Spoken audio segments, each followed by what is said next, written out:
The research question that we were trying to solve in this lab was, what changes can we make to the model given to us in class to make the motor, which was the wire coil, spin faster? We investigated how adding more batteries to the circuit would change the speed of the motor. The result that we found was that as we added more batteries, the wire coil rotated faster. Equipment used during this experiment was wire coil, the wood base given to us, magnets, alligator clips, and batteries.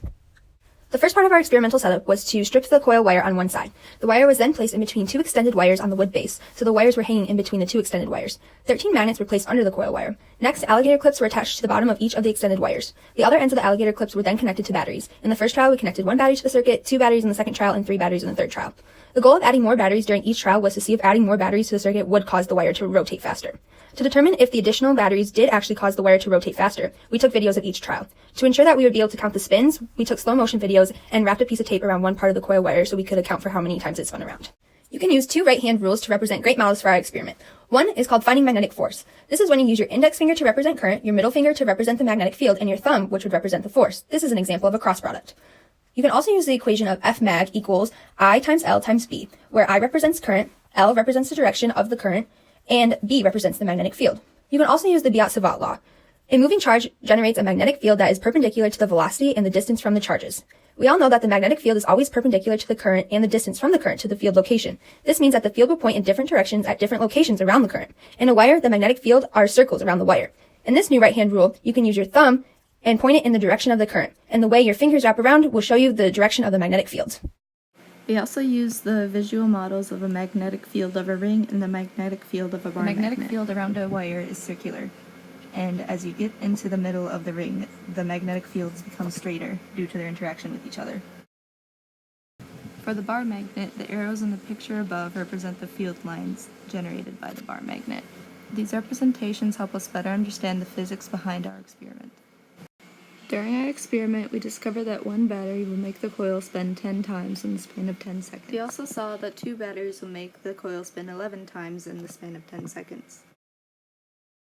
Lastly, 3 batteries made the coil spin 13 times in 10 seconds. As you can be seen in the table, when the numbers of batteries increase, so do the number of spins, or the velocity of the coil that we had. And this can be explained by looking at that equation you saw from the beginning of the slides, that is force equals I times L cross B. So basically what's happening is, as you increase current, which is the variable I, you're also increasing the magnetic force, which is B. And because the mass of the coil is constant, the only thing that can actually increase is the acceleration. And when you have an increase in that explanation can be seen in the data in the table. This is the system schema you can see, which shows the forces that act on each of the different components. So you have the battery sending a voltage and current to the copper wire to make the coil spin. Analyzing the force that is seen in this lab, there are 2 diagrams we used here to kind of visualize it. The one on the left explains if the coil was basically laid down on paper and the current was flowing counterclockwise.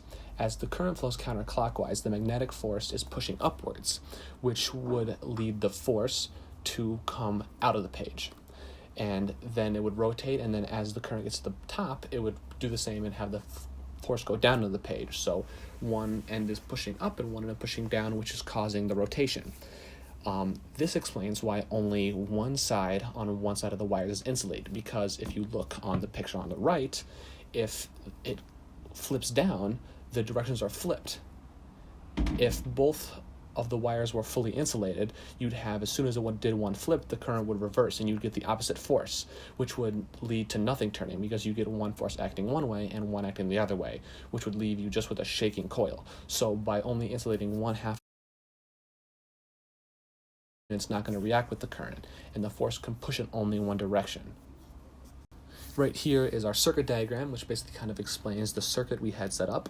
As you can see, we have our battery there, and then the current is flowing from the positive end around in the coil, and then it hits the top of the coil and flows in this direction clockwise, and then flows back out of the coil into the negative end of the battery.